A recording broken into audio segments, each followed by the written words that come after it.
الله من الشیطان الرجیم بسم الله الرحمن الرحیم.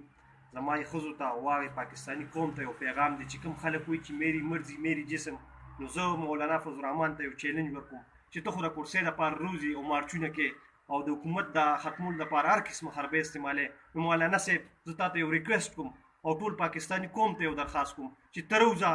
د دې خلاف چې دا څوک وي میری جسم میری مرضي، آیا کو هغه یو ښځه ده او کو لس دي او کو 50 دي، زه سره په دې مارچ کې شرکت کوم. د پاکستاني قوم د بچي او زنانه هم سره شرکت کوي. د دې خلاف په موږ روزو میری جسم میری مرضي دا به نه چلیږي. دا د کلمې په نوم دا ملک جوړ شوی دی، صرف به چلیږي د الله مرضي، د الله مرضي به چلیږي. زه مولانا صاحب ته بیا درخواست کوم، زه عمران خان ته هم ریکویسټ کوم، عمران خان صاحب تا له موږ چانسونه ډېر درکول، دا چانس درله کوو چې دا مارچ نه رونځي کو دې کې های کورټ او سپریم کورټ هر څوک وایي چې دې له اجازت ورکړو. عمران خان صاحب دا مارچ په درې د زنانو ده چې دا کمې خلک ښځې روزي او وایي چې میری جسم میری مرضي، نو زه یې ته وایم چې دا ملک د کلمې په نوم جوړ شوی دی، دې کې به صرف د الله حکم چلیږي، بل هېڅوک نه پکې سپریم کورټ چلیږي. زه سپریم کورټ ته وایم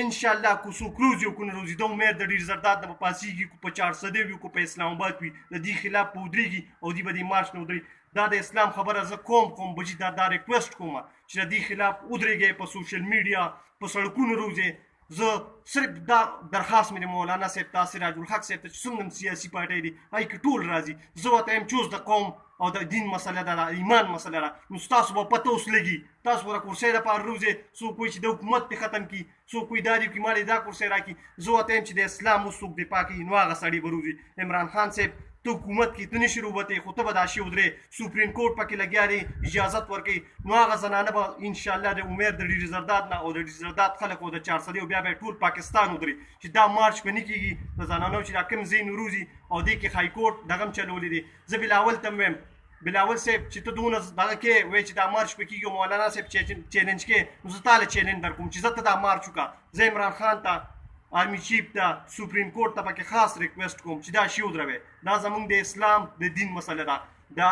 زنانو چې هیومن رایټس دي هغې ته هر یو حقوق میلاویږي، خو دا میری جسم میری مرضي دا به نه چلیږي. پاکستان کې تو ګوره د زنانه هر قسم هسپتال کې هم کار کوي، نوکري کوي، جابس کوي، هر څه کوي، خو دا به نه چلیږي چې میری جسم میری مرضي چلیږي، به صرف د الله مرضي. زه ریکویسټ کوم مولانا صاحب ټول سیاسي جماعتونو ته، سیاسي چې څومره لیډران دي، تاسو اوس روزئ، اوس وخت دی د اسلام د دفاع، اوس په موږ هم سره ودرېږو. مولانا صاحب ته خو د مارچ دپاره روزي که نه، اوس در سره زه ودرېږم، زه د پي ټي آی کور هر یو کس وي د ټول د سیاسي پارټۍ به تا سره ودرېږي، د دې مارچ حوالې سره به موږ تا سره مرسته کوو. عمران خان صاحب ایز ا ریکویسټ ایز ا پي ټي آی ورکر چې دا مارچ ودروه، موږ د دې مارچ خلاف یو، میری جسم میری مرضي دا به نه چلیږي، صرف به چلیږي د الله مرضي. زه خلکو ته سلام کوم، سپیشل چې کوم خلکو د دې خلکو مخالفت وکړو د دې زنانه چې دا کوم بېهوده الفاظ استعمال کړل، زه هغې سړي هم حمایت کوم چې کوم هغې مخالفت وکړو، زه